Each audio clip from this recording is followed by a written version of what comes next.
Hey, everybody, this is Rod Meldrum, the Book of Mormon evidence guy. And this is going to be part two of a series that we're doing on the weather and climate of the Book of Mormon. I am really excited about this. This is something that I did a DVD with quite a number of years ago. It's actually called Book of Mormon Evidence Number One, which is a 5 disc DVD set. It's kind of the foundational research, if you will, on the Heartland model geography for the Book of Mormon. And now I know DVDs are going extinct, so we actually just have a few of these left. If you would like to get a copy or get a set of the DVDs that you can have for yourself. They're normally over $60, and we're doing them for $10 now on our website at bookofmormonevidence.org. So, weather and climate in the Book of Mormon has been a big.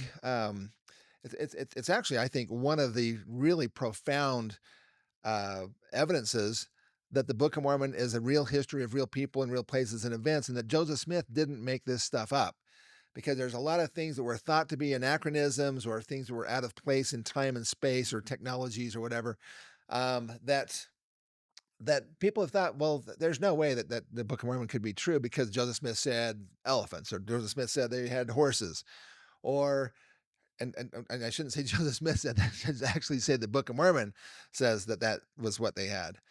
Anyway, but there are a lot of different animals and plants that could really give us a hard look at the geography of the Book of Mormon.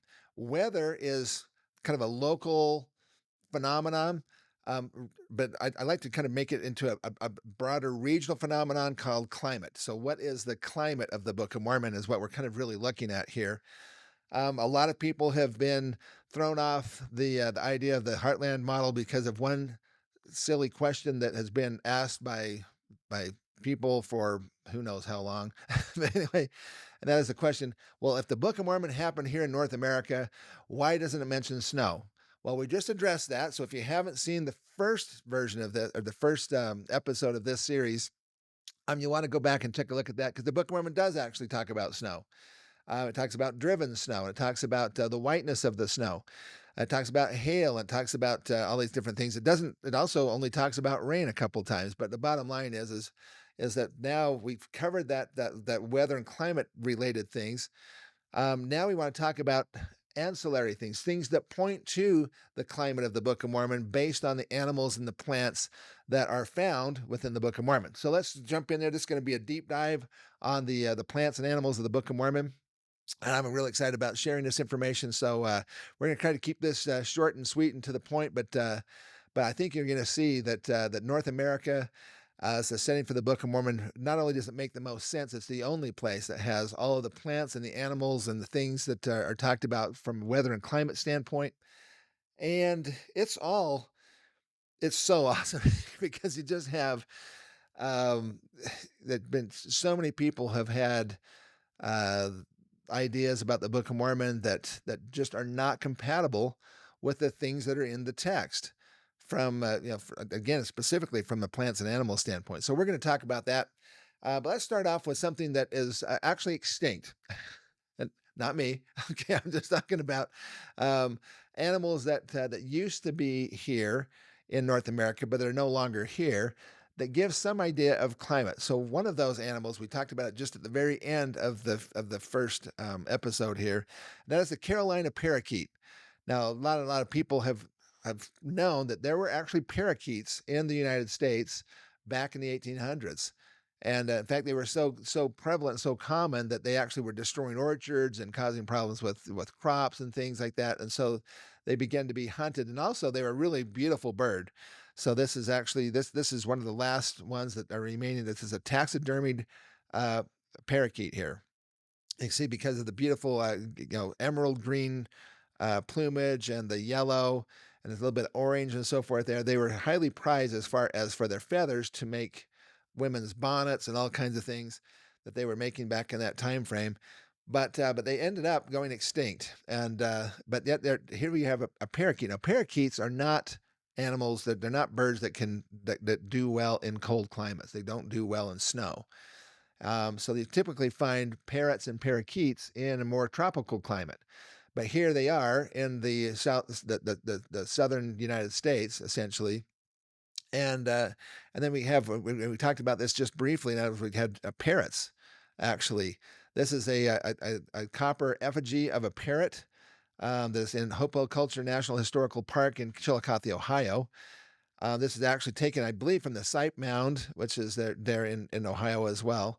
But if you take a look at the beak on this effigy, it is got the rounded beak of a parrot. It looks just like a standard everyday parrot. Some people have said, well, maybe it's some kind of a falcon, because it wasn't thought that parrots may have existed. Now, parrots are not ever mentioned in the Book of Mormon, neither are parakeets, but they do talk about other birds that we're going to talk about there in just a second. They talk about vultures, for example, in the Book of Mormon.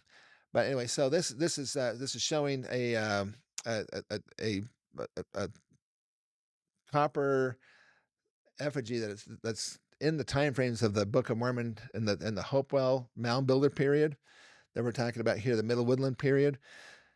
And so anyway, these are indications that the weather may have been different. The climate may have been a little bit different back in the Book of Mormon times. It could have been very much warmer. When it comes down to climate change, climate does change based on the cycles of the sun. Um, I think we are a little bit presumptive to think that we as mankind would change the weather of the earth, although there are those who believe that that's the case. I think it's more of the sun has a much greater impact on the climate of the earth than we as humans of God's children do. But anyway, so it's very much a possibility that things may have been warmer back then. As another example, it used to be that some of the best vineyards in Europe were farther north. In fact, a lot of the castles in up in northern Europe, they had quite a number of fireplaces for about this many fireplaces per square foot of residence, if you will, or living space. And it's interesting because today, those fireplaces wouldn't be nearly enough to keep that warm enough for people to live comfortably in the middle of the winter in Europe. And in fact, that's part of the reason why many of these places were abandoned because they just couldn't be heated enough. Also, vineyards back in the day were that the Northern Europe had some of the best vineyards, whereas now it's more Southern Europe, like France and Spain and so forth, that have the best vineyards because it's really kind of too cold there. So, as I understand wine, I'm not a big wine bibber myself, but anyway, it's a it is something that if you're going to have vineyards, the primary reason for having the vineyards is obviously of making wine. So we're going to talk about that as well in the Book of Mormon here. So, what other indications are there of climate? Not just seasons, or not just rain and snow, or weather phenomena, but actually climate. Well, it talks here in Helaman chapter 3. It says, "It came to pass as timber was exceedingly scarce in the land northward, they did send forth much by way of shipping," which tells you that they were running out of timber in certain areas, and they had more timber in other areas, and so they had to ship the timber in. Which is a question I always had way back when. I said, this is from my very first presentation that I ever did on weather and climate on the Book of Mormon. And so I'm going to add a lot of stuff to this. But how is it possible that you could have a lack of timber if you're living in a tropical rainforest? I think that's kind of hard to understand how that would work. Now, if you go back east today in the United States, you could also say the same thing. Well, how could it be possible they could run out of timber when there's so many trees everywhere? But you have to understand that today there are way more trees than there was when Columbus came in the United States. We planted trees and stopped forest fires to a large extent, and so it lets the trees grow longer, and then they just do really well in the climate there in the heartland. We've cleared a lot of trees, but the bottom line is that there's still the trees that are growing in the heartland of America are hardwood trees, and they take sometimes 50 to 60 years to reach maturity. Whereas in the jungles, they will reach maturity in 5 to 10 years many times. So the amount of timber, if you cut down the forests in the Midwestern part of the United States, it's going to take time for those trees to grow back. It would be actually a generation or two many times. And of course, now this is looking at Nauvoo, and you can see it's fairly heavily timbered there, but it didn't look like that back in the days of Nauvoo and that period. So in Missouri, there's again it's mostly hardwood trees, a lot of plains, a lot of smaller brush type trees, but not a lot of big timber unless you let it grow for a long time. Um, we already talked just briefly about tempests and whirlwinds being unique to North America and specifically the United States of America. People being carried away in whirlwinds. This is the world tornadoes in agricultural areas. We talked about that in our previous episode here. But as you can see here in the United States, you have essentially Tornado Alley, which is where tornadoes happen, and tornadoes occur in this area. So, just for a real quick recap, some of you who are not familiar with the research may not be aware of the fact that what we're saying essentially is the Book of Mormon took place in the Mississippi River Valley drainage system primarily, with the Ohio River Valley included as well, finally finalized up in New York at the Hill Cumorah. But we're understanding is that they came in around Florida. You can see some areas around Florida there on the panhandle of Florida, if you will, around Tallahassee. Then there's areas up around Tennessee. You can see the Tennessee River there as it flows out of the Appalachian Mountains, and it goes and connects up with the Ohio River. The Ohio River is on the northeastern part of this image here. And so you can see up in Ohio, where most of the places were, and it comes down and connects in with that. Then you have over here the Mississippi River, which has three of the different main rivers that go into that, from the Mississippi to the Missouri and the Illinois River, that all flow into and form the Mississippi River there before it comes down and joins up with the Ohio, and then runs all the way down to the Gulf of Mexico. So this is the Ohio Hopewell interaction sphere, is what it's called. How prolific were they? Well, this was a map that was done, and that shows every little red dot basically is an area where the Hopewell Mound Builder people had fortifications and all kinds of earthworks and evidences of their being there. And you can see it's just almost they literally follow along the rivers. The rivers were the kind of the super highways back in the Book of Mormon timeframes. There's four primary Hopewell centers. The land of first inheritance down by Florida, the land of Nephi, which is where the other cluster of these areas, these archaeological areas, are located. The biggest archaeological area is to the left and to the north there. That would be Zarahemla area. Then over by the Ohio River, to the right and upper right is the Land Bountiful area, and then it continues on up into New York, which you see some of the areas up there, on the upper right hand side of this map, and which is the distribution of Hopewell sites used in this particular study. This is the Indiana Historical Society from 1979, so you can kind of see that the four major areas that were being talked about here. Okay.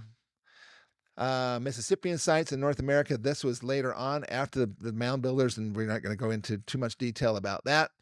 But just to say that essentially this area of the heartland was populated by first the Jaredites, and then the Mulekites were there as well. And then the Nephites came in and kind of merged with the Mulekites. And then after the Book of Mormon timeframes, you had the Lamanites continued to live in this area all the way up until the European settlers and so forth came in. So this area has been highly used as a place for civilizations to flourish from all the way through from Adam and Eve. The Garden of Eden was in here too. So let's just talk for a few minutes about the animals. The buffalo evidence to me is one that I found a long time ago. So we're going to talk about that first. Because in the Book of Mormon, it talks about here, is it possible even that that the American bison or the buffalo could witness to the truthfulness of the Book of Mormon? In other words, did Joseph Smith, did he have knowledge of the bison on the plains, basically, the buffalo that were on the plains? And the answer would be clearly they would have been aware of that because he was after the buffalo had been to a large extent exterminated. But they were aware of that.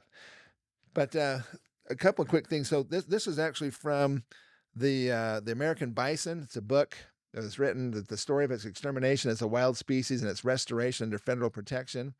This is from clear back in 1938 by Martin Gerritsen, and he's talking about here when Coronado, the explorer Coronado, when he came through the area down in the southern part of the southeastern part of the United States. He says on his journey to Quivira, after passing down the Peace River, okay, this is about 1540 to 1542 AD. He says, out of the mountains and onto the vast plains now known as the Staked Plains, it's Kansas, Oklahoma, New Mexico, and Arizona, Coronado met countless herds of bison, or as the Spaniards called them, humpbacked oxen.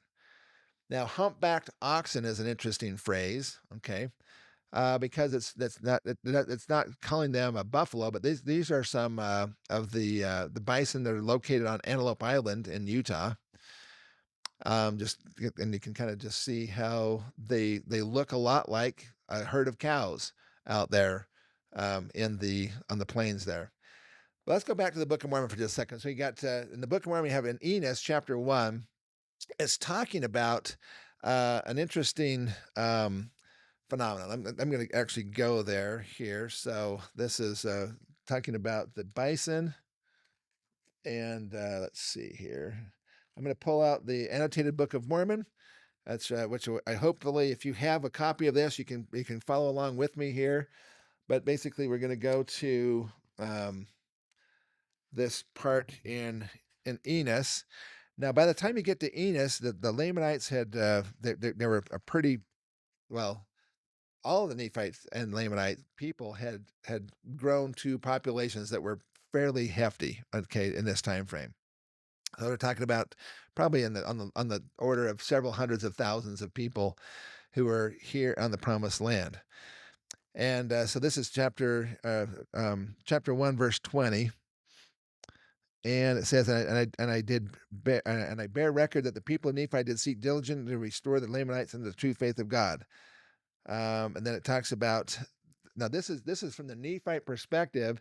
They're describing their arch enemies at this point, their nemesis, the Lamanites. It says, but our labors were vain; their hatred was fixed, and they were led by their evil nature, and they became wild and ferocious and a bloodthirsty people, full of idolatry and filthiness, feeding upon beasts of prey, dwelling in tents and wandering about in the wilderness with a short skin girdle about their loins, and their heads were shaven, and their skill was with the bow and the scimitar and the axe, and many of them did eat nothing save it was raw meat, and they were continually seeking to destroy us. Wow, so much to unpack here on what was going on. From the Nephite perspective, they were wild and ferocious. They were full of idolatry and filthiness. They were feeding upon beasts of prey. They're dwelling in tents and wandering around in the wilderness with a short skin girdle about their loins, and then they had this their weapons. I want to just talk about several of those things right now before we got there, but actually we're going to talk about that. But I want to just address the first one right here, which it says many of them did eat nothing save it was raw meat. Wow. So what does that mean? They go and kill an animal and they go over there and start, gnawing on the bone or something. It kind of seems kind of gross, right? Um, but actually, if you take this description with all of those different things, idolatry and filthiness, they were idle. They weren't apparently hard working according to how the Nephites viewed them. They had filthiness. They were feeding upon beasts of prey.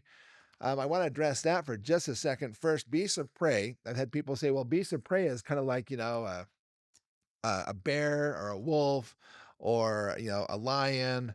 Those are beasts of prey. But I wanted to share with you really quickly. This is from Mosiah chapter 20, verse 10. It says, and it came to pass that the battle became exceedingly sore, for they fought like lions for their prey. So apparently, when they're talking about prey, they're not talking about the lions themselves. They're talking about the animals that the lions prey upon. So the word prey, for instance, is referring to something the lion would eat or hunt, such as a cow or a sheep or a deer. So the prey is not the animal that's doing the hunting, but it's actually the hunted. Okay, so when it talks about beasts of prey, as I would understand that from Second Nephi chapter 5 verse 24, that says, and because of their cursing which was upon them, they became an idle people, full of mischief and subtlety, and did seek in the wilderness for beasts of prey. So they were primarily hunters. So these were hunters, and they were seeking after beasts of prey, and that's what they talked about. Then this is in Enos, but that was also in Second Nephi. So the Nephite view of the Lamanites was that they were basically kind of lazy hunters, and that they basically lived in that way. And they to the Nephite perspective, that was kind of a that they were wild and evil and filthy. Okay, so then it said they feed on these beasts of prey, which I would guess to be like you know cows, and I mean in this case in here in America it would be the buffalo, or elk, or musk ox kind of thing or whatever. So we're going to talk about that in just a minute. So feeding upon beasts of prey, dwelling in tents. Now that's an interesting one because how many cities did the Nephites build? The Nephites built all kinds of cities, right? I mean, had the land of this, land of that, and the city of this, and the city of that. But how many did they talk about the Lamanites building? They very seldom. In fact, usually when the Lamanites would come and actually take over a Nephite city, they wouldn't even stay there. They would kind of take it over for a while, and then they would leave, or the Nephites would take it back over. Um, but there's no indication in the Book of Mormon that the Lamanites built very many big cities. They they didn't do that, at least according to what the Book of Mormon talks about.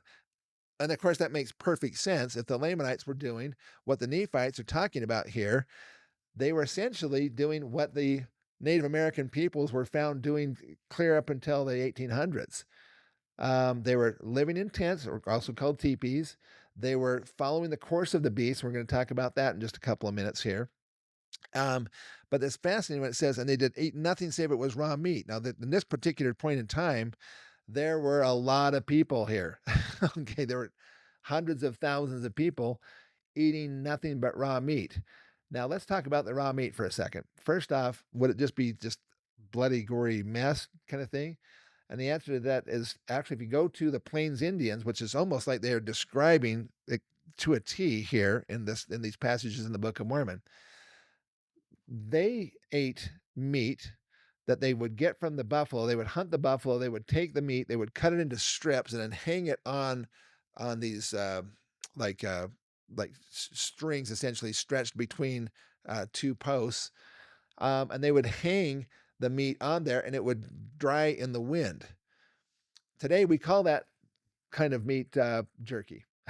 Okay, so I'm gonna just change the word here just for a second and say, and they were eating nothing except for jerky.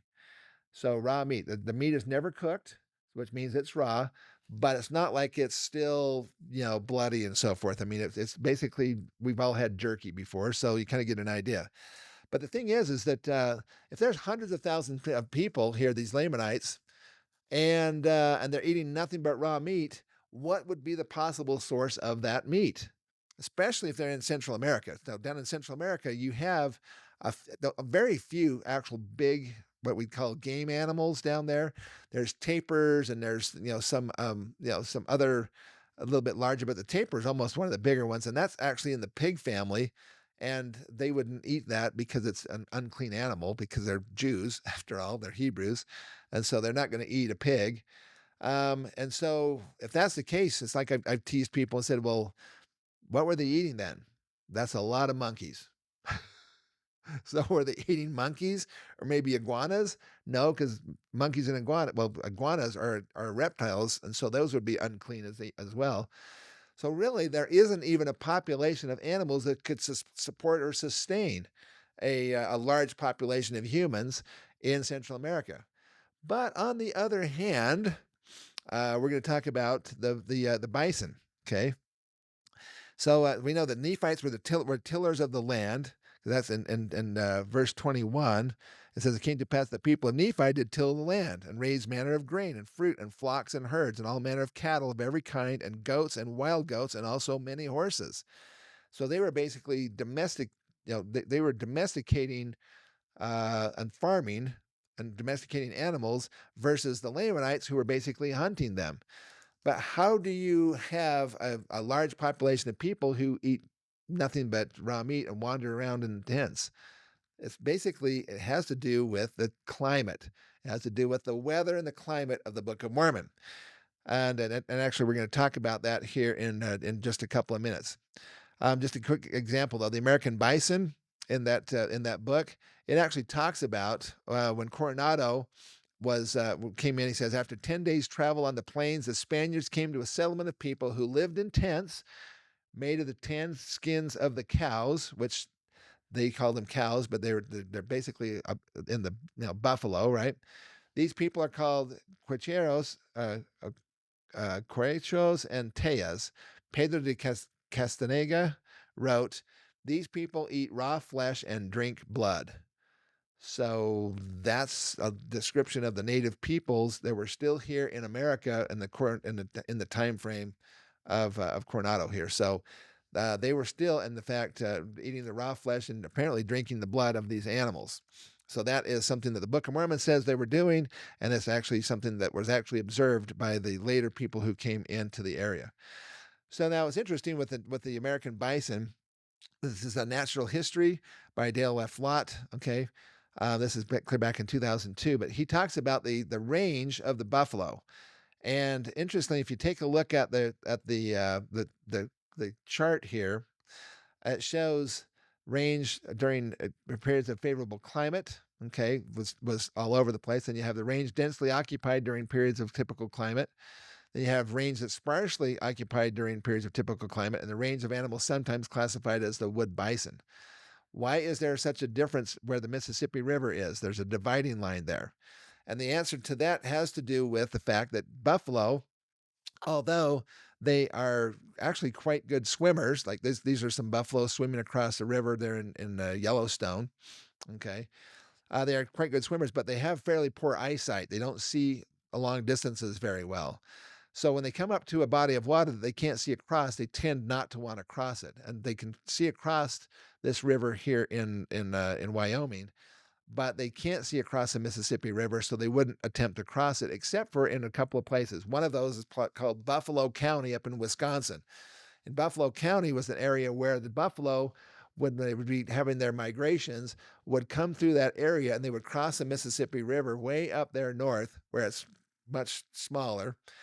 And they would cross in such numbers that actually it would be almost a week with almost continuous animals coming across the river in that area in Buffalo County, Wisconsin. That's the reason why it's called Buffalo County, is because that was the place of the crossing of these animals. So it's really kind of a fascinating aspect that the buffalo actually can swim, but they don't swim across the Mississippi River. So when you go back to that, the range that is densely occupied during periods of typical climate is on the west side of the Mississippi River, and the buffalo range that's sparsely occupied during periods of typical climate is on the east side. And they often call those the wood bison, or the wood buffalo, the woodland, basically, because they'd make it to the east side. It was thought that these buffalo didn't actually get over here onto the east side of the Mississippi River very much, or hardly at all. But the Native Americans who lived on the west side were primarily, their whole civilizations were based on the buffalo. Everything that they needed for their civilization to exist, they could get from the buffalo. So they would use their hides to make their tents or their homes, right? They would use the buffalo dung to use for firewood. If there wasn't trees and so forth, they could burn the buffalo chips, they call them. And in fact, the pioneers used buffalo chips many times for firewood as they crossed the plains. They could use the horns of the buffalo to hold different things. They would use the stomach, for example, to hold liquids and things. The hide could be used to make clothing, which they would then could wear, and also buffalo robes and buffalo rugs and so forth that they would have. They use their bones to make all kinds of implements and things. So they use pretty much every part of the buffalo. Um, and because of that, they they really could be kind of idle. Okay. And when I say that, basically, they would go on a buffalo hunt. You kill, several buffalo. Some of these beasts actually get up to like 1,800 pounds, almost 2,000 pounds. That is a lot of meat. That would feed a lot of people for quite a long period of time. You take the meat, you dry it out, you turn it into jerky, and you can eat the jerky over the course of months because it doesn't go bad once it gets dried. And so the so really it's a kind of an interesting lifestyle. But the thing is you can't farm. Okay. Why is it that the Lamanites couldn't farm, but the Nephites were farming? Well, if our geography information is right, the Nephites were primarily on the east side of the Mississippi River. Okay, so you look at most of the lands, they were in Tennessee, the land of Nephi, Tennessee, that up into Iowa and Illinois. Now Iowa's on the west side, but Illinois on the east side, and that's where Nauvoo is located. And the land Bountiful would have been there. The land of Zarahemla would have been right on the edge because it was on the river, basically. So bottom line is that the Nephites were farmers, and the Lamanites were hunters. And if you're hunting, the main animal that you're hunting here that you're surviving on is the buffalo. Now the buffalo move. Okay, they migrate. In fact, some of these they talk about the migrations of the buffalo actually were about 310 miles. This is from the Mystery of Migration by Dr. Robin Baker in 1981 in the Planet Earth series from the Discovery Channel. So this is the buffalo migrated up to 500 kilometers, which is about 310 miles, between summer and winter ranges along roughly circular routes. So they literally would be going around this area. I actually asked a researcher, Dr. Klaus Reed. He's a migratory expert, and he deals in Central America. I said, listen, are there any migratory animals, especially any large ones, large mammals that migrate back and forth in Central America? Now, the reason why I'm asking that question is because here in the Book of Mormon, if you go all the way back to the Jaredites in the time of Ether, chapter 9, it says, and it came to pass that the people did follow the course of the beasts and did devour the carcasses of them which fell by the way. The course of the beasts. It sounds like these beasts had a normal course that they would take, kind of like a migratory pattern. And that was back in the Jaredite time frame. But if we go into the Book of Mormon's Nephite time frame, in Alma chapter 22, verse 31, it says, thus the land on the northward was called Desolation, the land on the southward was called Bountiful, it being the wilderness which is filled with all manner of animals, wild animals of every kind, a part of which had come from the land northward for food. So if they came from the land northward and they're looking for food, what are they doing? They're migrating. Okay, so these are animals that are migrating from the north towards the south. And so they're looking specifically for food. This is what happens on the Serengeti in Africa. This is what happens here on the plains of the United States as these animals are coming from their winter range into their summer range, and then they migrate around. So you can't farm if you're going to be hunting buffalo. So as the Lamanites were basically buffalo hunters, they wouldn't be able to farm because you can't stay in one place long enough. You have to follow the course of the beasts. And so the Jaredites were doing that in some time frame, but also here were the Lamanites doing that as well. So this is coming to land northward looking for food.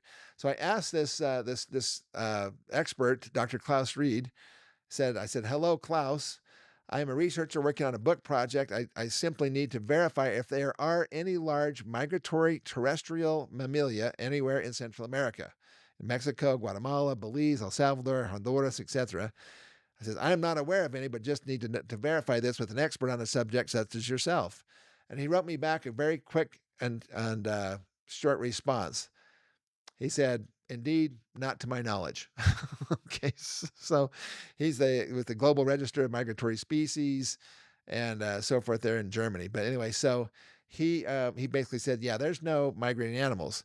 And then he kind of followed it up with basically said that there's no reason for animals to migrate in Central America because there's no changing seasons. You have a wet season and a dry season, but the plants that they eat aren't changing. They're not going into fall and winter mode. They are just in their always in their growing mode. So that's not even an issue with that is concerned.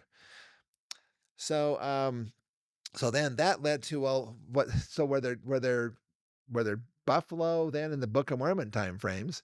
And the answer to that actually came from American anthropology, or excuse me, American archaeology. In 2006, they found a new discovery reveals ancient bison hunting in Illinois. Now, Illinois is on the east side of the Mississippi River. They thought, yeah, there's plenty of buffalo on the west side, but the buffalo didn't cross over very often. It wasn't until later when they found out that that where they would cross the river up in Wisconsin. But according to the Lamanite hunting lifestyle, this would make perfect sense. On the final day of a 10-year excavation in Illinois, researchers found bison remains with a Native American spear point, indicating that humans hunted the animals as long as 2,300 years ago. Now, 2,300 years ago is in the Book of Mormon time frames, right? It's about 300 BC. It's right in the time frames when we were talking about Zarahemla is now flourishing. It's being established. You got Bountiful and so forth. So these things are in the process of becoming major civilization centers for the Nephites. Paleontological literature offer ample evidence of bison killings west of the Mississippi River during this time, but none to the east. So they thought everything was to the west of the river, but then this is one of the first times they found evidence to the east, and they've found since that time several more. So there is indication that at least on some occasions the buffalo did actually get over to the east side of the Mississippi River. So this is actually the Caterpillar Lanza bison site. This is along the side of the river there, or the lake there, and this is actually in the Dixon Mounds Museum in Ohio. So if you want to go there and check it out, that Dr. Alan Harn was the curator there. I think he's since retired, but yeah, it's pretty awesome to see actual evidence. They have a buffalo with a Native American arrow point literally still stuck into one of its ribs. So they know it was hunted, they know it was butchered, and because there's the striations on the bones from the flint tools that they were using. And so we have buffalo in the Book of Mormon timeframes here. This is a picture of the arrow point itself. Radiocarbon dates to about 400 BC and extended the appearance of bison back some 2,000 years into Illinois prehistory. The other thing that it did is it also gave a whole new potential food source for people on the eastern side of the Mississippi River, whereas it was all thought in the past it was all on the west side. Got to get a drink here. Okay. So this is from American archaeology. Said there was 4 radiocarbon samples taken and indicate that all the remains associated with the killed bison were approximately 2,300 years old, said Alan Harn, archaeologist at Dixon Mounds Museum. The style of the point corroborates the radiocarbon dates. It appears to be a type of point known as the Dixon point, a broad blade point used around 400 BC until about the time of Christ, said Harn. The excavation site is located along the Illinois River, south of Peoria, in the west central part of the state. This is very near to Zelph's Mound, by the way, very close to where Zelph was located in Joseph Smith's history. So if you don't know about Zelph, you need to get a copy of the Book of Mormon annotated or any of the other materials here and look up Zelph. Okay. And he says the discovery will force scholars to rethink their subsistence models for the region. According to Harn, it injects a brand new, very large food source into the area that we hadn't counted on, which is really important when you're talking about population numbers. If you have a very small food supply available, then you have to have numbers that can, small enough to be able to be supported by that food. But if you have also bison, again, a single bull bison may be 1,800 pounds. That is a lot of meat. That would feed a lot of people for a very decent amount of time. And if you had several of them, You could actually, get even more. There were estimates between 30 and 60 million buffalo by the time they reached kind of their climax in the 1800s, and we're or 1700s, were actually then hunted to almost extinction. Okay, in fact, this is one that says that this is the mystery of migration from 1981. It says before the Europeans arrived in North America, American bison was found over an area stretching from southern Canada to northern Mexico and were estimated to number more than 60 million. Later estimates put this number at 30 million, which is still a staggering number of buffalo. We're not trying to say how many millions of buffalo there were. There was just more than plenty. If you have 30 million buffalo, that should be plenty to feed, several hundred thousand humans. So that's the point that we're trying to make here. And it goes right along with what the Book of Mormon talks about with these people who are living in tents and eating nothing but raw meat, which is jerky. So at the time here in the Book of Mormon in chapter 6, the Book of Mormon in the Book of Mormon in chapter 6 verse 15, it says at least 230,000 Nephites had fallen, and their flesh and bones and blood lay upon the face of the earth, being left by the hands of those who slew them to molder upon the land and to crumble and return to Mother Earth. This is the final um, massive slaughter of these huge beasts. But where's the evidence today testifying to this massive slaughter of huge beasts? Because people have said, well, if the Book of Mormon really happened and the final battles were up at Hill Cumorah in New York, where's all the evidence for all the bones? Where's all the evidence for all of the, the weaponry and so forth? I mean, where's all that? And actually, I did a presentation. We're going to be releasing this, and actually, it's one of our other DVDs about the Hill Cumorah. I was actually asked to speak to the cast members of the Hill Cumorah pageant several years ago, and I did so. It's about 600 pageant cast members in the Hill Cumorah pageant, and they had some guy was going around there telling them that the Hill Cumorah there in New York is just a symbolic hill. It's not the real Hill Cumorah of the Book of Mormon, because the real Hill Cumorah is actually someplace down in Central America, even though there's like 4 or 5 different Hill Cumorahs that they've proposed as being the Hill Cumorah. So nobody really knows down in Central America. In fact, there was a kind of a funny, kind of an anti-Mormon, well, not kind of, it was an anti-Mormon article that said 1 Cumorah, 2 Cumorah, 3 Cumorah, 4, how many more? Because the Mesoamerica proponents have identified at least 4 or 5 different Hill Cumorahs that they've said would be the Hill Cumorah of the Book of Mormon. But the church has only recognized for the last 100 and almost 200 years that the Hill Cumorah in New York is the actual hill of the Book of Mormon. And so they asked me, so where's all the evidence for the bones and everything around there? And I have a whole presentation about that, along with all the prophets, um, witnesses, and their testimonies, and their words, basically talking about the Hill Cumorah in New York is the one and only Hill Cumorah. It's the same hill that the Jaredites had their battles around, the same hill that the Nephites met their end at. And this isn't a presentation on the Hill Cumorah, but we do have that available, and we'll make that more available here. But the bottom line is that if a cow were to just wander out there in a field there in New York and get killed somehow, it wouldn't be only but a few years before biological processes like coyotes and wolves and other things would tear most of the meat off of it. Flies and maggots would take care of a lot of the rest of the meat. The bones would break down through heating and freezing cycles, basically, as the bones freeze and thaw and freeze and thaw, it breaks them down. And within about 4 or 5 years, you won't find any evidence that the animal ever actually even existed. So that's basically what would happen there. But when it comes down to the buffalo, now buffalo is way bigger than a human. Um, where if you're going to ask the question, where is the evidence for the wars that happen around the Hill Cumorah?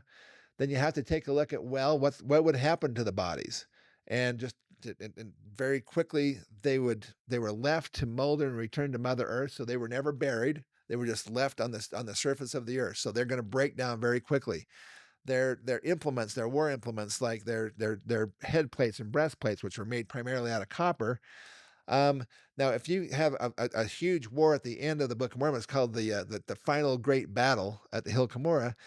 You have the Lamanites are outnumbering the Nephites probably 10 to 1, maybe 4 or 5 to 1, but it could be as much as 10 to 1. and you have a bunch of Nephites who have been killed in battle, and you're a Lamanite warrior, and you take a look and say, "Well, that guy's about my same size," you know. I think I'm going to just take his head plate or his breastplate or whatever armor he has, and also probably a lot of his weapons, because you're a warrior, and it's called the spoils of war. So that's what's going to happen is that they would take most of the things off of the dead bodies of those who have been slain during the battle and keep it for themselves because the Lamanites didn't have um, there's no indication in the Book of Mormon that they actually use armor of any kind. So they might have just said, "Hey, that's great armor. I'm going to take it."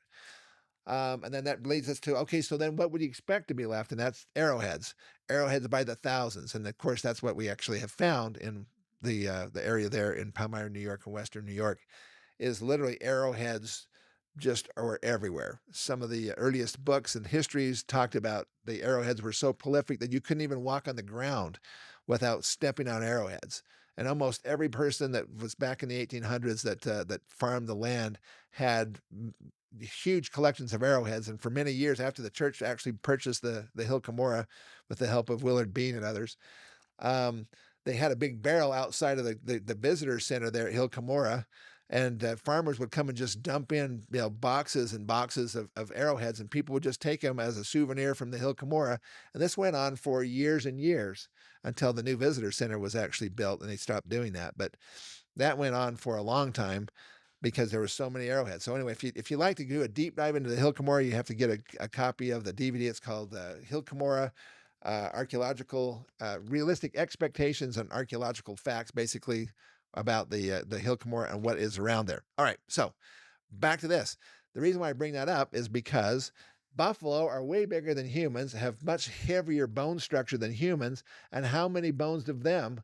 60 million buffalo, or 30 to 60 million buffalo, and they were all killed in a short period of time. Where's all the evidence for their dead bodies and their bones? Okay, so this is between 1870 and 1875. More than 12.5 million animals were shot. Sometimes they were killed just for the tongue, which was considered a delicacy back in the East, and at other times it was purely to deprive the local Indians of their sole means of support. They knew that if they could basically take out the buffalo herds, that they could bring the Indians to their knees because they didn't know how to farm. Their whole life for centuries had been to follow the course of the beast and to eat the buffalo and use the buffalo as their really their sole source of survival for their entire civilization. So when the United States government basically figured that out, they said, if we want to bring the Indians to submission, all we have to do is kill off their food supply.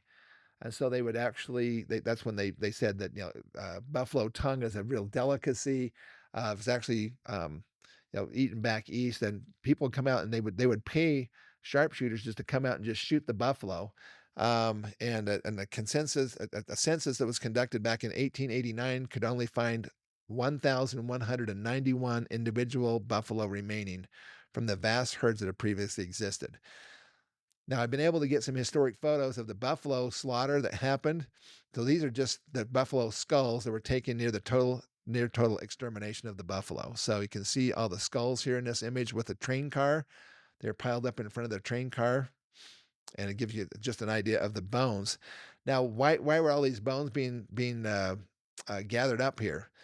Because after the buffalo had died, and many of them just were laying out there, and just the vultures and the other animals would eat off the flesh, and within a couple of years, the flesh was all gone. It was just the bones remaining, but they would gather up these bones to provide calcium, okay, for gardens and so forth. That's this image this is the image with the railroad car is the image on the left. It goes on the right hand side in this photo. These are just the buffalo skulls taken near total extermination. So this is giving you an idea of just the sheer magnitude. These are just the skulls. So this isn't all the other bodies. This is a photo of the massive numbers of buffalo hides that were taken during this near total extermination. So these are hides. You can see on the left-hand side a team of horses and a guy doing that, and you can see he's a little bit further back. But look at the sheer size, the numbers of these pelts of the buffalo. just literally tens of thousands, if not hundreds of thousands of buffalo pelts were taken here. Federal authorities supported the hunt because they saw the extermination of the bison as a means to force Indians to submit to the reservation system.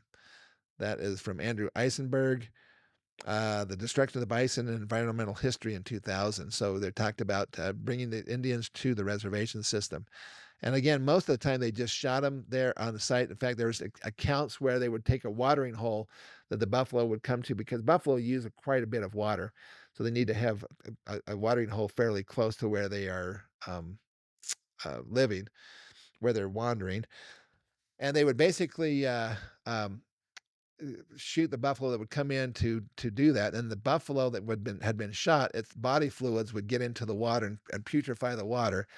And the other buffalo would keep coming in looking for water until they'd get so desperate they'd be crawling over the dead bodies of the previous buffalo to drink the filthy water, which would then also kill them. And they would hunt them. Sometimes they would shoot them so many times that their guns would start to literally get so hot they couldn't hold on to their guns anymore because they just kept shooting and shooting and shooting. There were just so many buffalo. Um, really an incredible tragedy, what was going on here. But it's all part of what was prophesied. Okay, so as far as the buffalo are concerned, I wanted to just mention about that because that's really important. Now, I want to bring up another couple of quick things. Number one is probably prior to my books coming out, basically the Exploring the Book of Mormon, America's Heartland, which this book has had since it came out.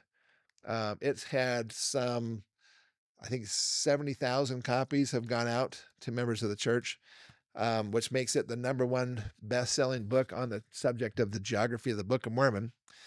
But this was the previous one. It's an Ancient American Setting for the Book of Mormon, published by Farms by John L. Sorensen. And this one had been out for about 25 years, I think, or about 30-something years. It came out in 1985.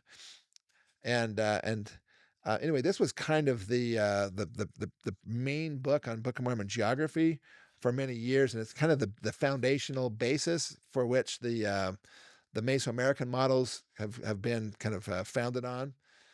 I have to read this part in the very front. This is on page 1 of the book. He says the historical sources give no indication that Moroni's instructions to young Joseph Smith included geography, nor did Joseph Smith claim inspiration on the matter. That's simply not true, but anyway, we won't go into that. Ideas he later expressed about the location of events reported in the book apparently reflected his own best thinking. So basically, John Sorensen says that Joseph Smith was pretty much kind of speculating about things that he talked about as far as the geography. But in here on page 299 of the book, he has the Book of Mormon name for different animals, and he has candidate animals on the scene. In other words, in Mesoamerica, these were the animals. So when it says elephant on the scene, he's talking about mastodons and mammoths. A Kiralam, he says, this is a sloth, or possibly a bison, or a tapir, or a mastodon, or a mammoth. A Cumam is the same possibility as a Kiralam. A cow would be a deer or a brocket, which is a very small deer, or possibly bison. A horse would be a deer, a tapir, or an actual horse. An ox would be a tapir. An ass would be a tapir. And again, tapirs are basically a pig-like animal with a long snout. Okay, if you don't know what a tapir is, a sheep would be a paka, which is basically a rat, or an agouti, which is also a rat. Okay, a goat would be a brocket deer, or a brocket or a deer, and a swine would be a peccary, and a dog would be a dog. So this was the list of candidate animals on the scene in Mesoamerica, the animals that were talked about in the Book of Mormon. There's a problem with that. Most of them don't match up. A horse is a horse. It's not a pig. A sheep is not a pig. A tapir, it would be an unclean animal to Hebrews, and they would need them for living. Guess what? The law of Moses. So we're going to go into that in just a few minutes here, really quickly, because the law of Moses was such an important part of the Nephites' entire civilization.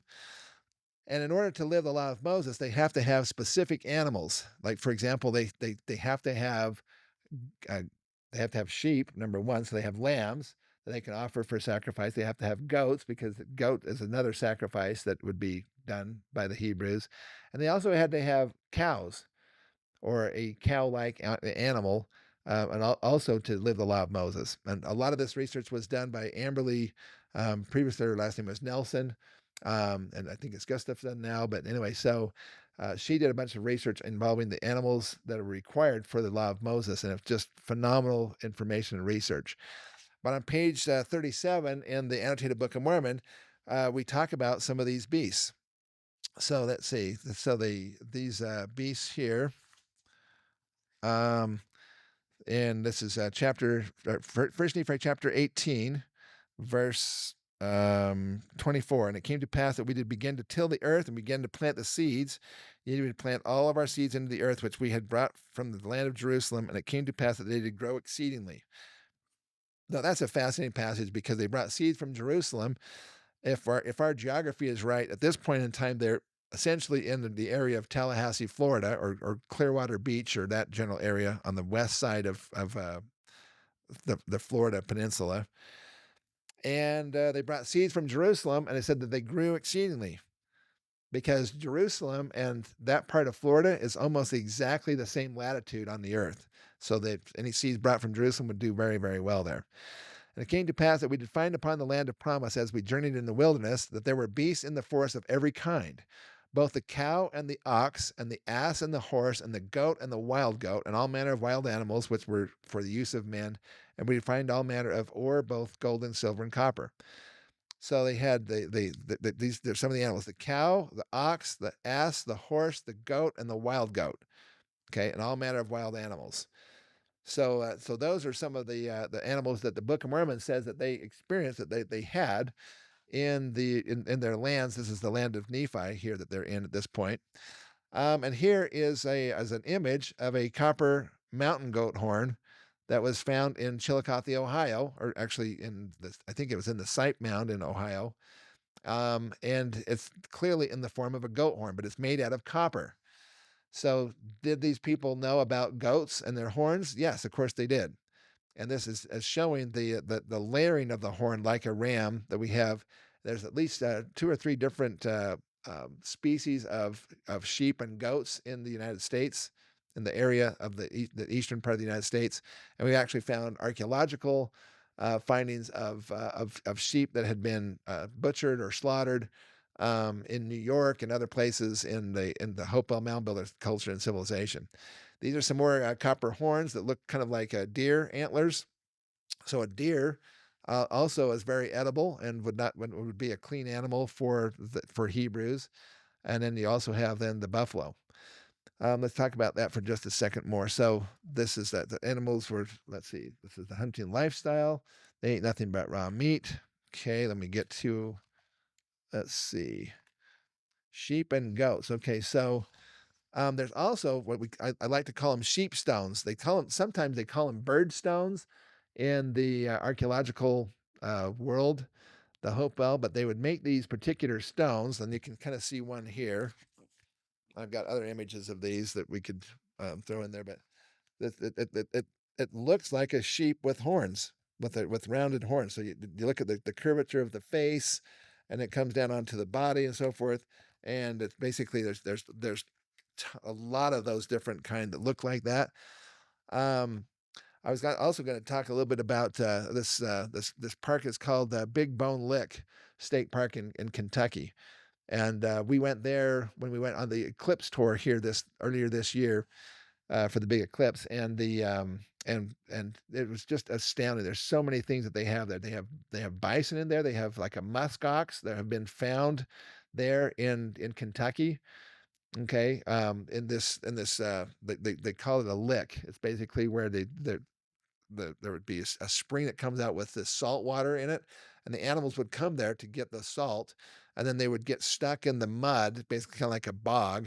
And there was mammoths or elephants that were there. There were giant sloths that were there. There was regular buffalo there, and also like a musk ox kind of a animal. with the low slung horns there, and all kinds of other animals. There were elk.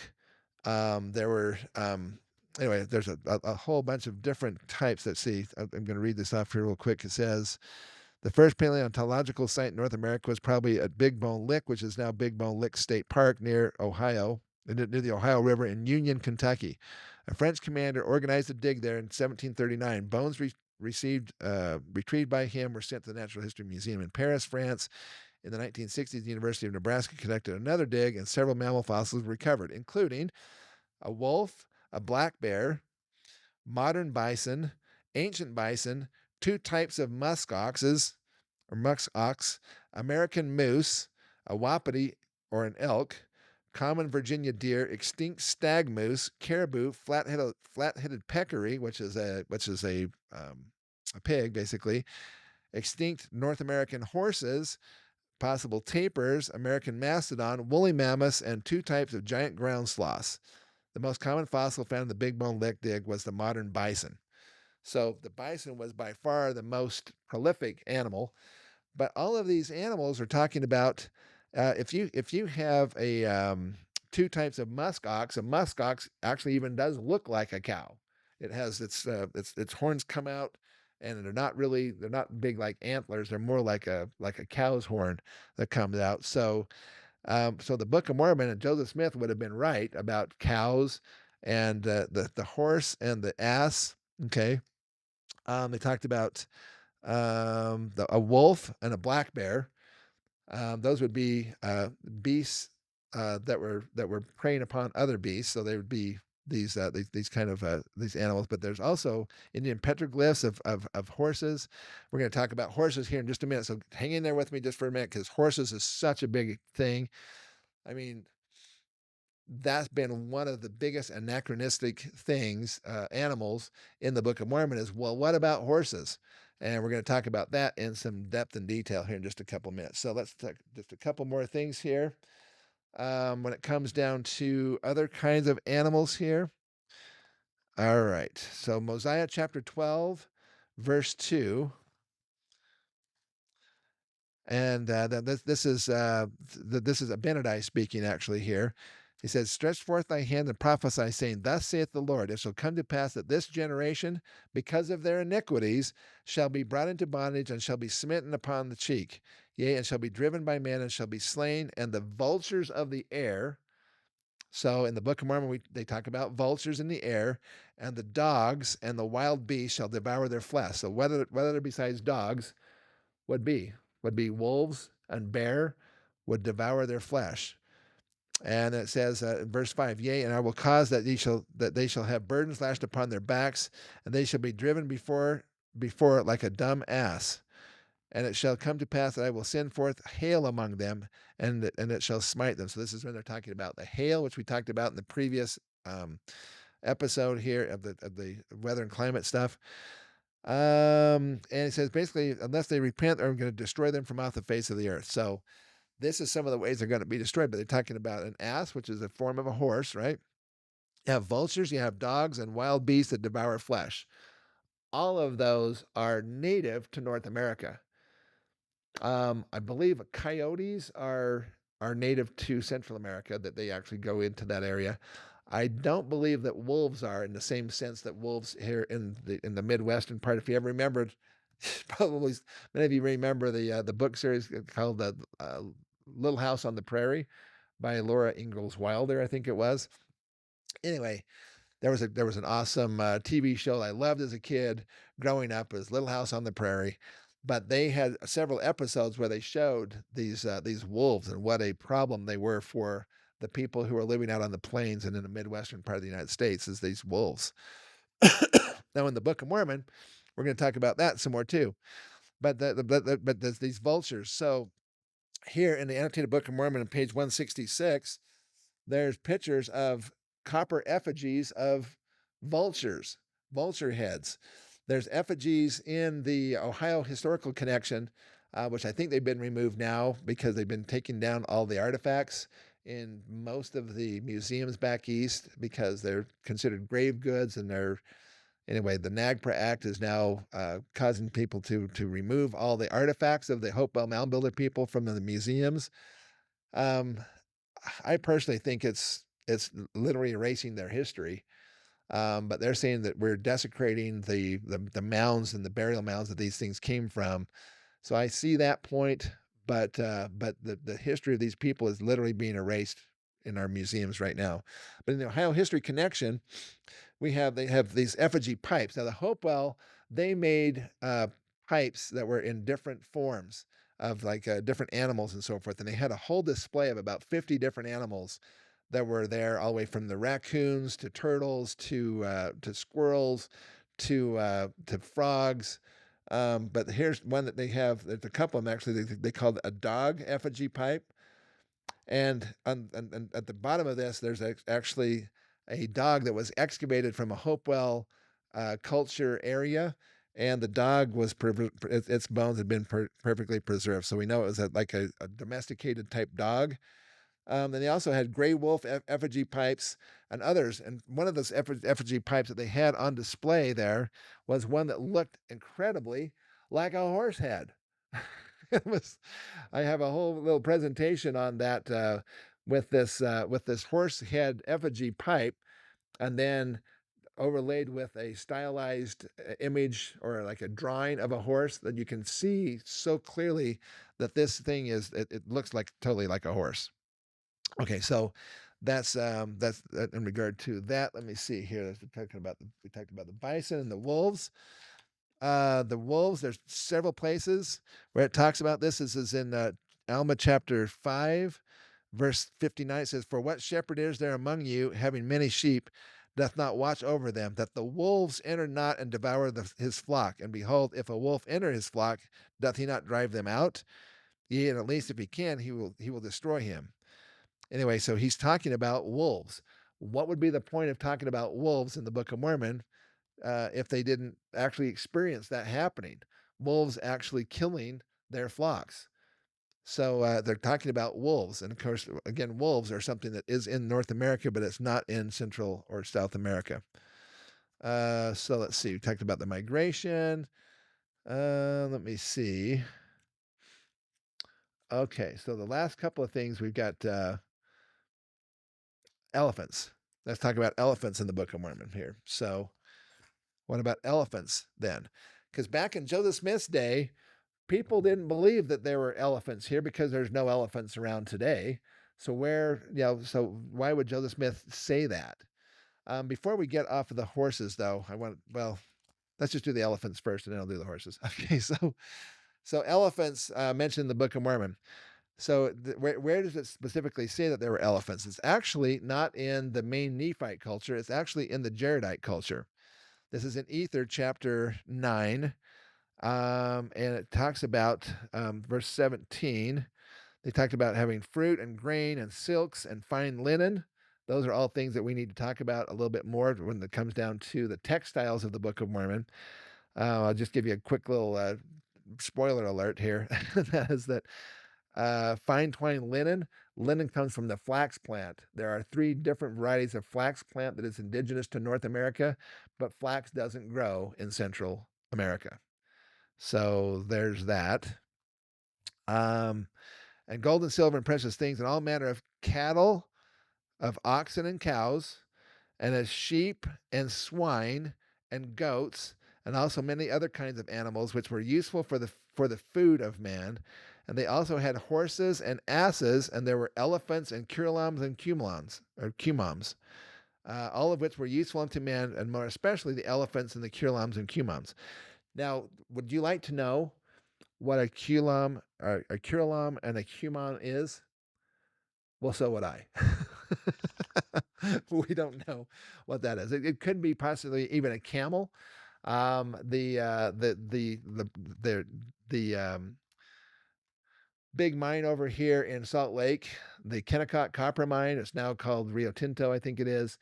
They actually talked about they have found camel bones in that mine here in Utah. Now in Big Bone Lick, I don't remember seeing anything about camels, but they did have sloths and other big animals and elk and so forth. but they had elephants, mastodons, basically in that case. There's also a mastodon state park in Missouri where the remains of mastodons have been found. Almost every natural history museum in the Midwestern part of the United States and the southeastern part of the United States have found mammoth or elephant bones. They were all over North America. In fact, I live here in Fairview, Utah, and just up in our canyon, in Fairview Canyon up here, there was a fully articulated mammoth that is now in the museum here in Fairview, Utah, that was found up in a canyon at almost about 9,000 feet elevation. Um, so clearly, these animals roamed the entire North American area. I am not familiar with any remains of elephants or mastodons being found in Central America. That I may be just not fully informed on that, but I don't think that there are elephants down there. But that we certainly do here. Interesting thing is though, how many times do the Nephites actually mention elephants? They don't. The Nephites never mention elephants. It's only the Jaredites. Apparently, the Jaredites may have hunted the elements to near extinction or pretty close to it. The only way that we know that the Nephites knew something about elephants is because they left them in the form of effigy pipes, pipes that are in the form of elephants, and they also left some. Um, what other people are considered, and experts even consider elephant effigies in the ground. So, like mounds that are in the form or shape of an elephant. So what about elephants in the Book of Mormon? Well, we have elephants in La Brea tar pits. This is a photo I took there at La Brea tar pits in California. We have elephants in the Mastodon State Park in Missouri, and more elephants there in the Big Bone Lick in Kentucky. So these places where these animals got stuck in bogs or in mud or tar or sand or whatever, they have been preserved, and so we know that there's elephants all over North America. And so that's why we have them all over, just like the Book of Mormon says they were. But if it would happen in Central America, there'd be a problem. Now, on page, we have, let's see, on page 472 and 473, we have a discussion about elephants and curulams and cumulons. Okay. And one of these that's really fascinating is called the Lenape stone. There's the Indian and the Mammoth by Henry Chapman Mercer. This is back in 1885. Original pictograph was representing Indians fighting a hairy, woolly mammoth discovered in Bucks County, Pennsylvania. Okay, so we not only did we know that the elephants existed, we also know that they existed in the time frames of the Book of Mormon, because there's even been mastodons that have been found with Native American arrow points stuck in their ribs, into their bones. Okay, so we know that they were being hunted actively by the Book of Mormon peoples. I think it was specifically the Jaredites and possibly the Nephites to some extent, and maybe had finished with the extermination of the elephants in North America at that point. But this is an image from Ohio History Connection in Columbus, Ohio, and they have a fully articulated mammoth right there. This is actually the Kimswick site, which is also there. And there it shows a Native American arrowhead embedded into the bone of a mammoth, a paleo mammoth there. So, talking about fluted points and so forth there. This is at the Bray tar pits, showing a couple of different types of elephants or other creatures that were there. And then we get to the horse.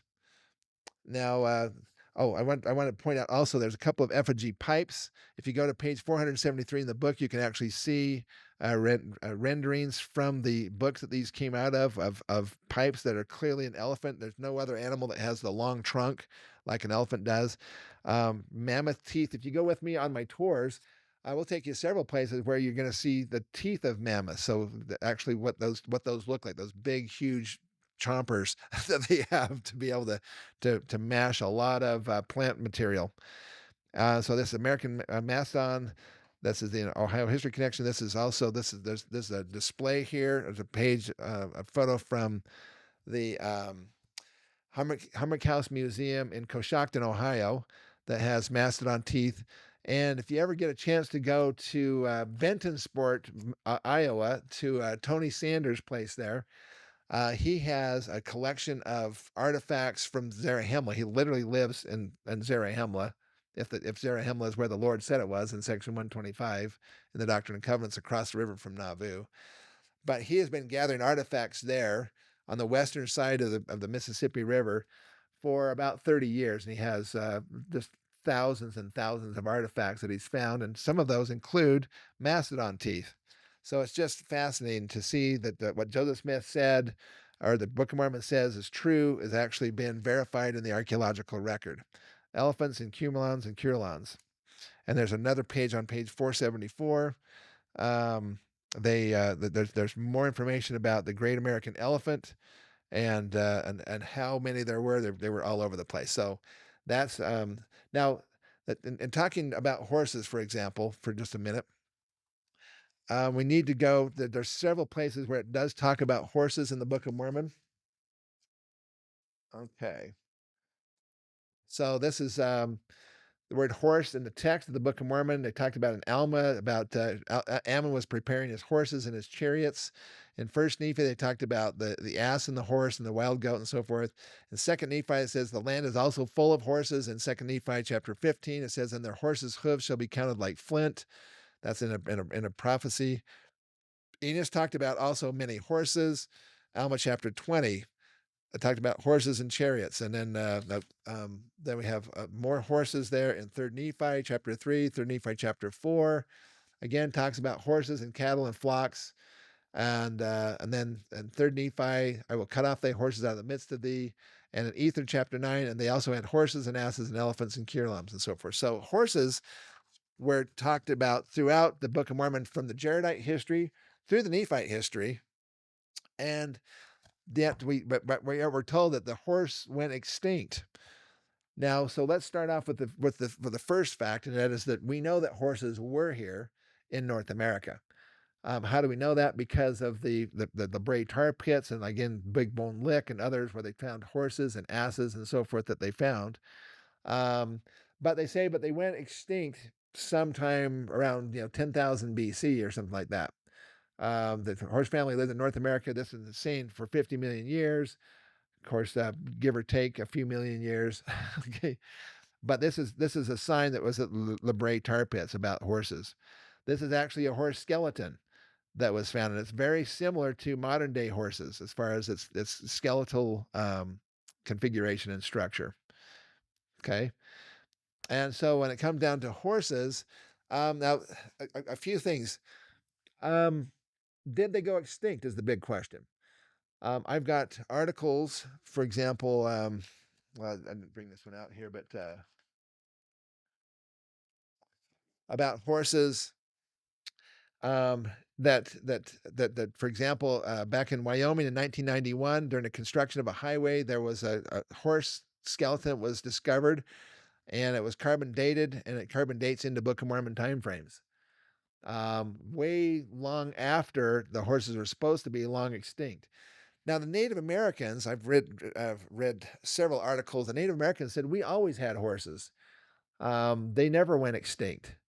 But we have scientists who say, well, but they did go extinct at some point.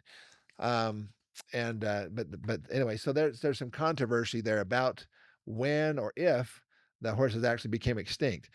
But the argument for the extinction being and horses being reintroduced into the Americas by the Spaniards has actually been to a large point has been debunked, because it turns out that the Spaniards, okay, a couple things about the Spaniard horses. First off, they were being bred for war horses, so they needed big, strong animals that could hold a man with his armor and stuff on.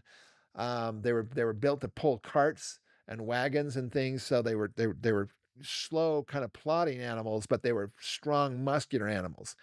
So and they like to have them in specific colors. White, black, and brown were the three main colors, and they didn't like horses that were multicolored.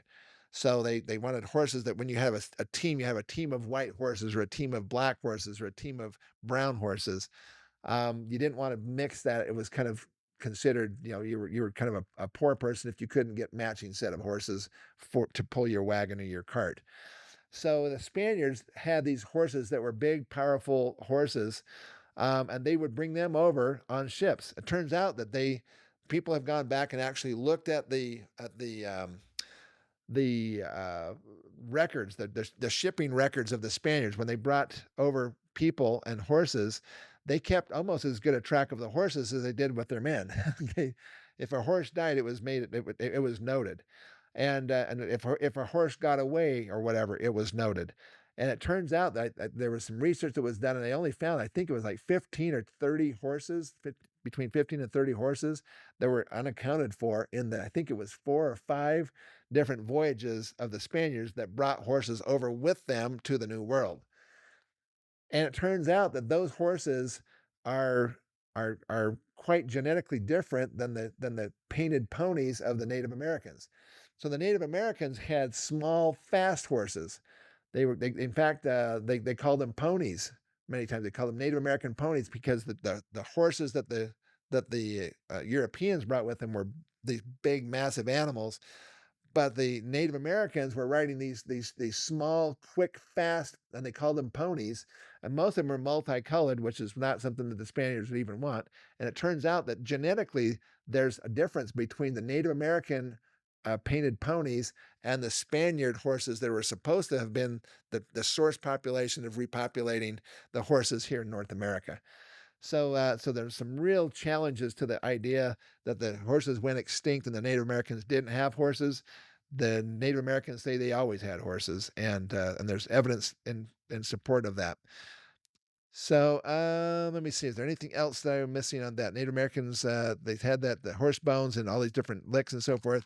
So clearly, an anachronism that was thought to be against the Book of Mormon is something that actually is a huge support for it, because back in Joseph Smith's day, they had a lot of horses and so forth, but they thought that they were all coming from the Spaniard horses, but a lot of them were actually coming from the Native American horses as well. And there was a lot of interbreeding of those.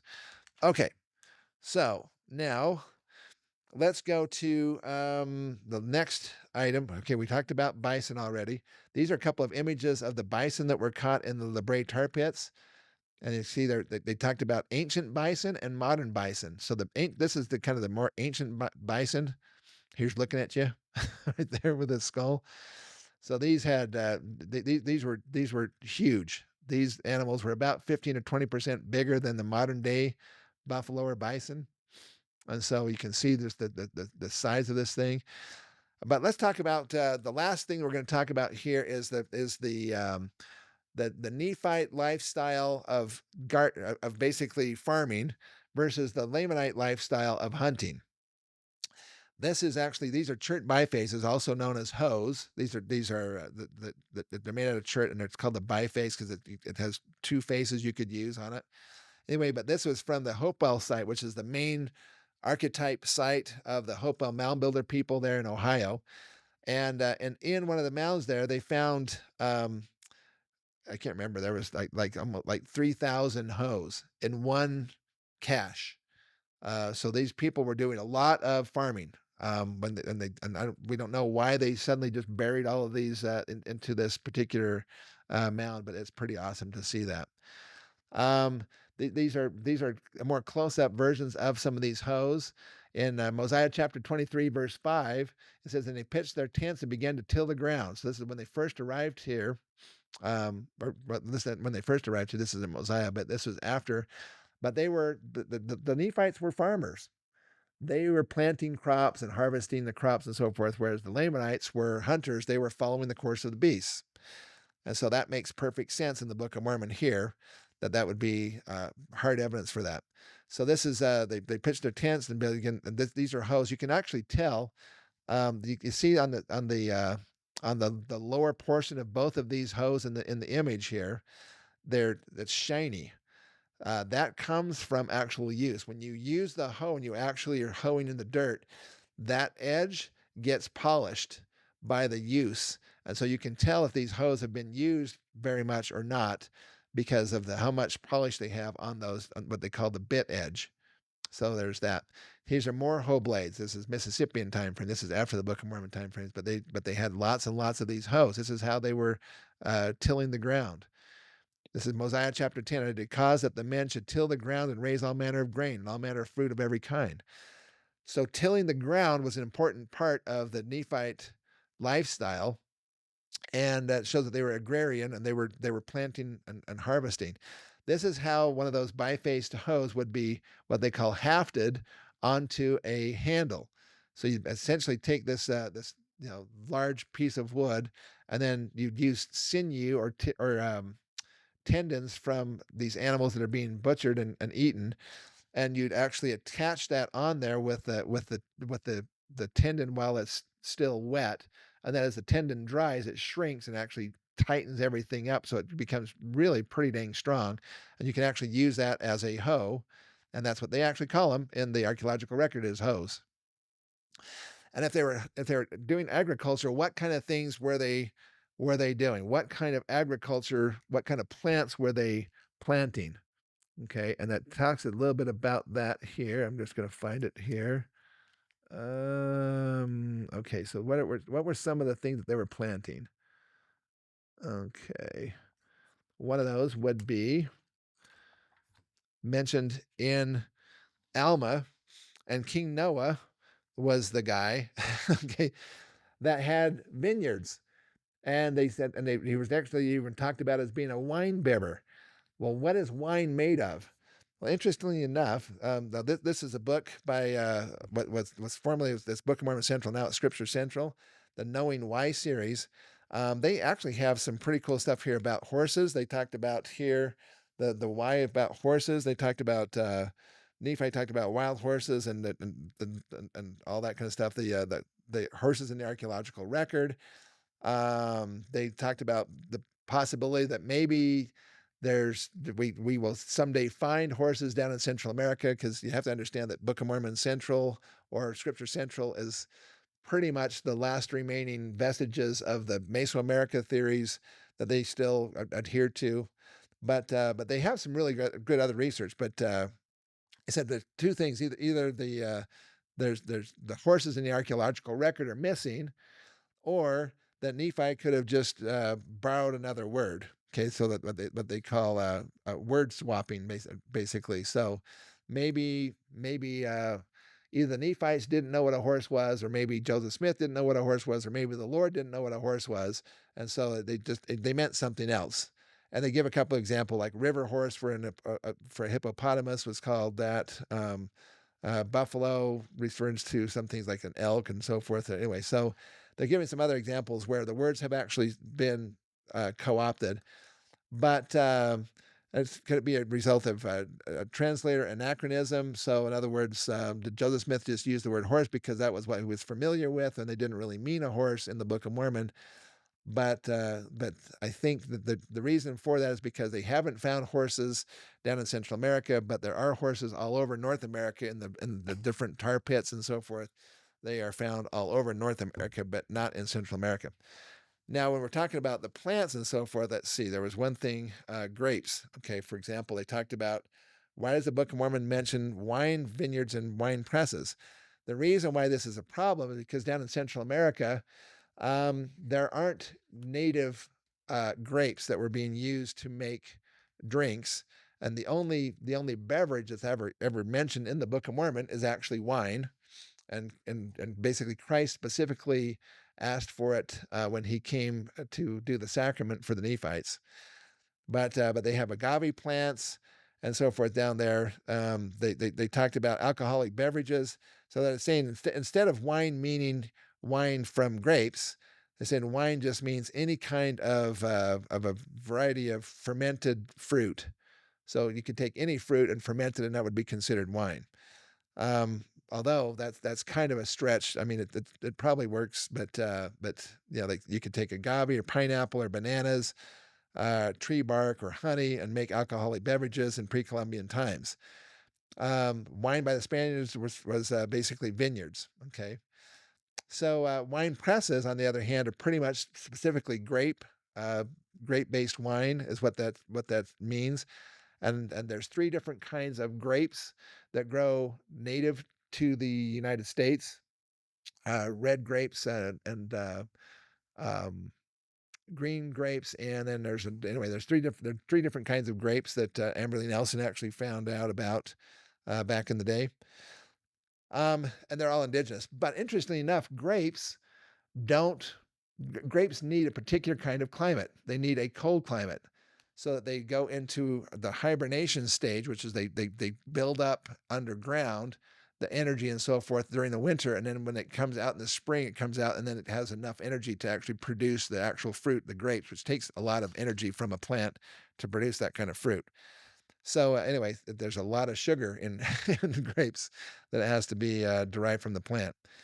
So they do talk about some grapes and wine that are being grown now in Central America, but there's no indication back in the Book of Mormon times in Central America that they had any type of grape wine. They had this material came from the agave plant called pulque. They would whip it into a foam and then snort it. Apparently, according to some of the codexes there, and so they would do that. But on the other hand, here in North America, you got not only do we have the grapes, but they are indigenous and they're right here. And the very first people who came to America called this Vinland or Vineland, the land of the grapes. Okay, so that's what some of the Norse and other people coming back, like 1000 AD, that's what they were talking about. One of the main things that they saw when they got here was this land of grapes. And this is actually in page 327 in the Annotated Book of Mormon, talking about Vinland, the land of wine, and talking about grapes and vineyards in the Book of Mormon. And in fact, we know that it was an alcoholic beverage that the Nephites were making because sometimes they actually gave some of it to the Lamanites so they can escape. If you remember a couple of those occasions, they gave their wine to the Lamanites that got them drunk enough so that they could actually escape from their prison guards, basically, is what they were doing. Anyway, so there we have some different plants. Another one, though, that's indigenous to both North America and Central America is corn. The Mayan civilization was one of its primary staples was actually corn or the growing of corn. And the Book of Mormon does mention that in the book as far as one of the plants that was there. And it turns out that corn is so this is from American Antiquity back in 1994. Using accelerated mass spectrometry dates. It says maize or corn was recovered from Illinois. It was directly dated at the University of Arizona using the tandem accelerator mass spectrometry technique. The two dates yielded calibrated age ranges from 170 BC to AD 60. Now, brothers and sisters, is that not in the Book of Mormon timeframes? Of course it is. 170 BC, that's right in the middle of the kind of the height of the Hopewell of the Nephite culture. It also happened to be one of the high points of the Hopewell culture as well. But here we have corn dated into Book of Mormon timeframes. It says it's been confirmed at the Ice House bottom site on the Little Tennessee River and also at the Scioto Tradition Hopewell Harness Mound, and that's in Ohio. Okay, so you have Tennessee basically and Ohio and so forth. They're all getting corn, and interestingly enough, it all shows up at about the same time frame, and only in these places where the Hopewell mound builders were. So apparently the Nephites got a hold of some corn. They may have actually gotten it from the Maya because the Maya civilization down in Central America were established long before the Nephites ever got here to America. And they may have gotten corn from them and they started growing it and it grew really well here. So they just started having corn a lot. So these dates, they established the Middle Woodland, that's the Nephite period in the Book of Mormon. They established the maize and the Mississippi River Valley at the same time as the occurrences of the plant in Ohio and Tennessee. so this is the Mississippi River Valley. It's basically Zarahemla. Ohio is bountiful, and Tennessee is the land of Nephi. Those are the three areas where the corn suddenly shows up in the archaeological record right around 170 BC, and they have the hard evidence to support that. Now, this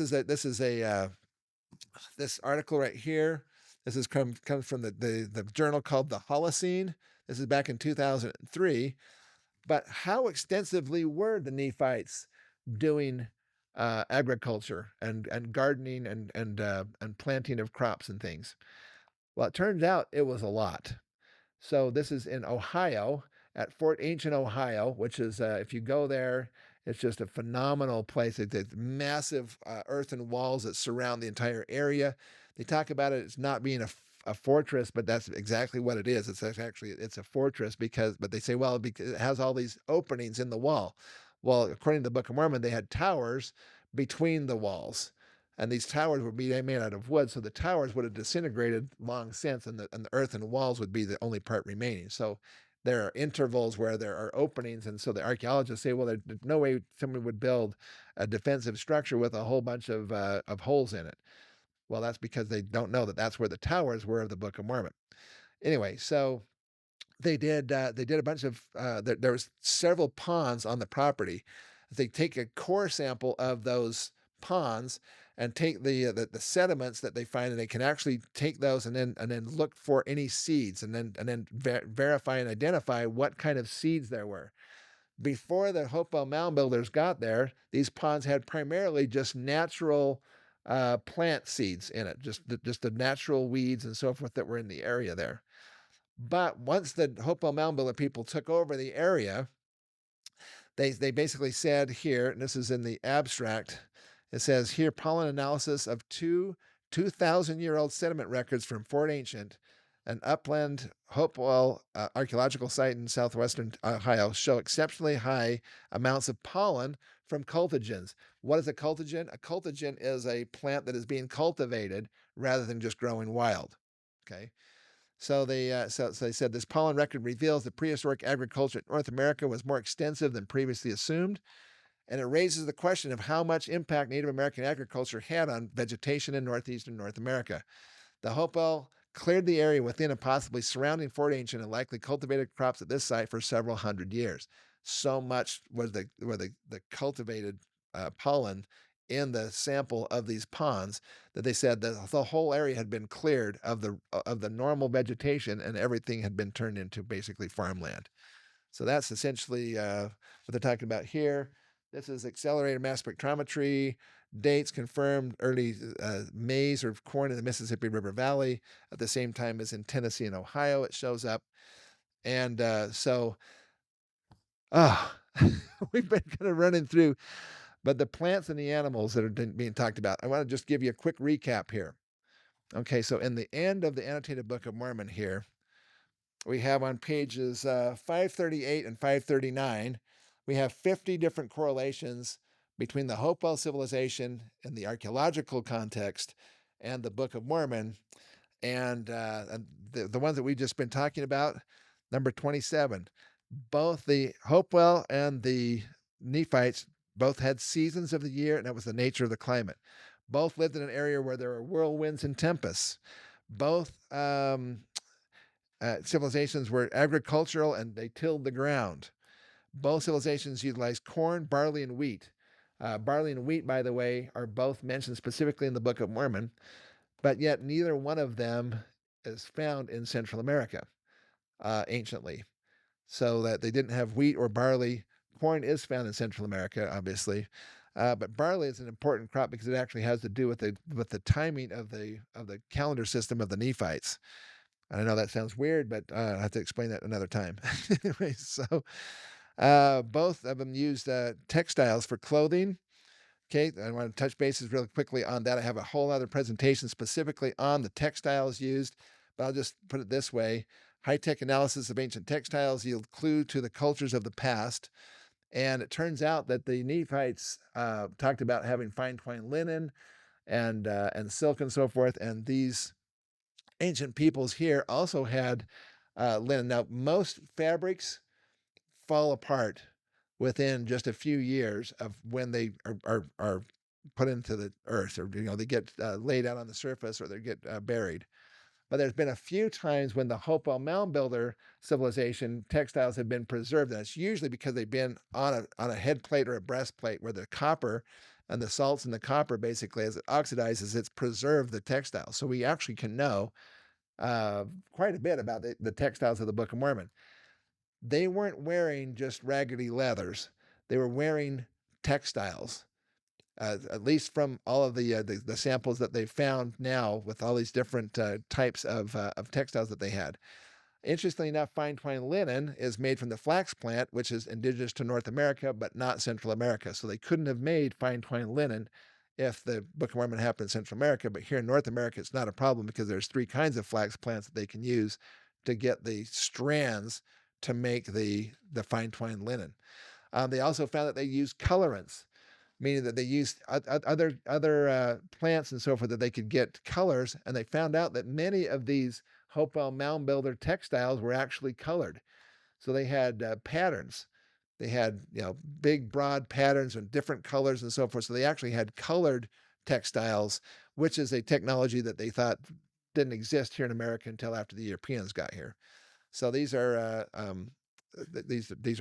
some fabulous things from the textile side of things, and of course that's what we have here is colored textiles for clothing. The Nephites talked about it with especially the sons of Mosiah. Talked about how they had the haughty clothing, basically. The Zoramites talked about that they couldn't even enter the temples because they had shabby clothes, basically. So textiles were part of it. Both of them had heavy clothing and loincloths. Okay, so both of them were talked about loincloths as well as heavy clothing. Both of them, the Nephites and the Hopewell Mound Builder people, had goats and herds, as indicated by copper goat horns of the Hopewell. Number 39, ancient horse bones and pictographs found in North America of horses. The evidence for horses in North America and the Nephites both talked about having horses. 43, they both had access to migratory beasts, or the buffalo and other animals that migrate that are talked about specifically in the Book of Mormon. They both had a knowledge of elephants. They both were familiar with vultures. Let's see. They both had clothing and shawls that included fringes. That's another thing that we didn't really talk about, but the fringes is a really important part of Hebrew culture. Is actually commanded by God to put a fringe on their garments, and of course, the Native American garb today is really set apart, or one of its primary features is the beautiful fringes that are on the Native American garb. And finally, number 50, they both had dogs and wild beasts like wolves that devoured flesh. So that's a little bit of the just some of the 50 different correlations or correspondences, as has been called in Mormon's Codex by John Sorensen. He talks about correspondences. These are things that exist in the Book of Mormon that many things were thought not to exist in North America or in the Americas. But now with further information and research, these things have been found and verified. I love the fact that every animal and plant that is mentioned in the Book of Mormon is actually found and indigenous here in North America. Um, the only thing that I haven't found really strong evidence for is chariots. And I don't know how ubiquitous chariots were at the time of the Book of Mormon. Apparently, the king had some chariots, but it doesn't say anything about having, uh, you know, using chariots on an everyday basis in the Book of Mormon. And it's kind of the same thing about horses, really, when it comes down to the horses. Um, it never says that, and we did ride our horses into battle. There's no horses mentioned as a battle animal. It was primarily just it was useful to men, and that was in the Jaredite time frame. But I don't know too much about chariots. I know Wayne May has found there's been art. He didn't find them himself, but other people have shown Wayne May stones that have what is clearly a chariot on it, drawn by a horse, basically. And but that's none of that has been ever found down in Central America. So I hope. Phew, that's really kind of a long thing here about the animals and plants that help us to understand the weather and climate of the Book of Mormon. All of it. I love the fact it's completely consistent. You don't have to try to force a pig into a horse outfit to try to make that work. It doesn't work. But if you put the Book of Mormon in the right place with the right people with the right DNA in the right time frames, everything works. And that's what I love about the Heartland research, and the evidences for the Book of Mormon just keep getting stronger and better. And as you study this information, hopefully this is a big help for you. If you've ever wondered about if the Book of Mormon is true because it talks about horses, but there's no horses in the archaeological record, we are trying to get that set straight. There is and are horses in the archaeological record in the Book of Mormon timeframes that have been even carbon dated to that point. So that is a pretty deep dive. There's a lot of things that we could still cover beyond that, but if you'd like to go more into that, go to our streaming website. It's Book of Mormon Evidence slash streaming. Become a subscriber to our website. We have literally hundreds. I mean, there's about 400 different speakers and experts in every field of the Book of Mormon that you can check out. If you want to support the research that we're doing here, if you love seeing these evidences of the Book of Mormon coming forth here in these latter days, you can support us primarily by being a subscriber to our streaming website. Also, if you don't have a copy of the annotated edition of the Book of Mormon, there's on special sale right now. It's the number one best edition, most advanced edition, I should say, of the Book of Mormon. The text has been completely reformatted so that it actually reads more like a standard English book. The words are exactly the same, so don't worry about that. But it has punctuation and paragraphing and so forth that makes it much more understandable. Um, then also we have our main website is bookofmormonevidence.org. Want to point out that we are still doing our podcast, like the one that you're seeing right here. These are free, and they're not free to make, however. So, but we have never asked for people to be able to donate to us to do it. We've just done this on our own dime as much as possible, and just based on what we can get as far as the sales of our books and DVDs and the streaming website and so forth. That's what supports us. If you'd like to support us, please do so if you can. And then, but the supplemental, the Come Follow Me stuff that we're talking about here is just, I think, hopefully you're finding this stuff interesting and informative. It's free because it's on YouTube and so forth. So that if you want to get further answers, there's Book of Mormon Answers. We got a new book coming out here this fall called Book of Mormon Answers, and that's going to actually utilize the website as well as the book to answer the questions that people have commonly about the Book of Mormon. This is written for non-members of the church as well as members of the church both. We have Book of Mormon videos. There's the streaming website. The streaming website has about 1,700 presentations on it by about 450, I think it is, total experts. This was from way back, so this is not the most current up to date there. So this has 250 presentations, now at 1,700 presentations. So we get an idea of how big this is becoming. So, but the prices remain the same, so we've got that still in there. It's faithful answers to Latter-day questions, brothers and sisters, and that's what I'm hoping. I just want to reiterate that the reason why we're doing this is because we have a lack of faith in the Book of Mormon. It's because we know the Book of Mormon is true. I just want to tell you as our listeners that I know and believe that the Book of Mormon is an actual history. It's an actual history of real people and places and events. These people really existed. They existed here in America. This is the place that has been a sacred place throughout all of time, from Adam and Eve in the Garden of Eden through the Jaredites' arrival here. They turned on each other and they killed themselves off. They exterminated each other. Then you have the Nephites, so they come, and because they didn't follow the covenant and promises that are on this land, they also turned on each other, and they wiped out a good portion of basically the Nephite part of Lehi's family. Then we have the Europeans coming in and occupying America here, and all of these point to the Book of Mormon is the best way to understand the future of the United States and America, which is also the future of the world, because as America goes, so goes the world. I know that sounds like a pretty bold statement, but it actually many experts have said that is the case. If the United States were to completely go down, it's going to affect every nation on the earth in one way or another.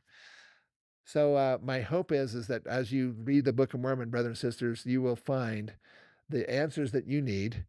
But if you have questions, if you've had doubts, if you've wondered about if the Book of Mormon is actually even true, hopefully the things that we're presenting to you right now, especially if you are not a member of our faith and you see that these things back in the 1800s and 1820s and 1830s, when Joseph Smith had received the gold plates and translated the Book of Mormon, that you will be able to see that at the time, some of these things seemed pretty preposterous. But now, with further information, further research, and more findings, we're finding that not only are they not preposterous, but it actually all makes sense. But it only makes sense if you get the geography right. We have to understand what nation it is that they were trying to warn as they were writing this history down and preserving it for us. As members of the Church of Jesus Christ of Latter day Saints, we have the most beautiful gift of the Book of Mormon to be able to understand more fully the beautiful history of the Old World through the Bible and the Holy Bible, the Old and New Testaments. Then we also have the additional insights that come from Joseph Smith's revelations. I hope that you will be strengthened in your testimony of the Book of Mormon through doing these deep dives into the physical evidence. The physical evidence isn't the most important part, but it is an important part. If you can't show that the history is real, that this really did in fact occur and where it occurred and who it was that it occurred within, then it's pretty hard to take the rest of it as fact if you can't at least put the historical part down as fact. Thanks, everybody. We sure appreciate this. Is the Book of Mormon Evidence Guy, Rod Meldrum. Thank you for sharing your time, and hopefully this has been a big help for you, and we will talk to you later.